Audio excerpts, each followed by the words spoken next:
Clap, bonjour. Donc aujourd'hui on va voir comment créer un site internet. Donc c'est très simple. Pour ça vous allez avoir besoin de deux langages principaux, donc le HTML et le CSS. Donc chacun de ces langages va remplir une fonction bien distincte. Alors le HTML ça concerne tout ce qui est la structure d'une page web et CSS ça va être tout ce qui est visuel. Il faut savoir qu'aujourd'hui la majorité des sites sont composés donc de ces deux langages et donc on va voir comment coder avec ces langages. Donc pour ça c'est très simple, vous allez avoir besoin soit tout simplement de votre bloc-notes sur votre ordinateur ou directement de solutions d'édition de texte comme plus spécialisées, un peu comme Sublime Text, Notepad ou Brackets. Et donc c'est avec ces outils-là que vous allez pouvoir en fait coder votre site internet.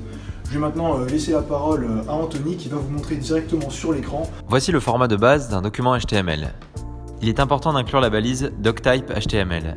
Elle sert à définir le type de document. Dans la balise head, on retrouve les informations importantes au document comme l'encodage qui permet de mettre des accents par exemple. On trouve également le titre de la page qu'on retrouve dans l'onglet. Les métadonnées concernant le référencement ou encore des liens vers les fichiers externes comme le CSS ou le JavaScript.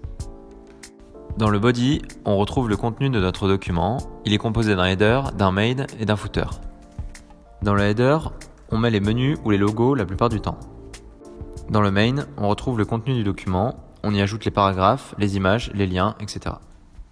Le footer est quant à lui utilisé pour les crédits, sources, conditions d'utilisation, etc. La définition des classes et des ID se fait dans le HTML. Dans le fichier CSS où vous pouvez customiser le design de votre page, vous pouvez modifier la couleur des textes par exemple. Pour ceci, vous avez trois principales syntaxes, en écrivant directement la balise, en définissant une classe ou un ID. Donc j'espère que la vidéo vous a plu.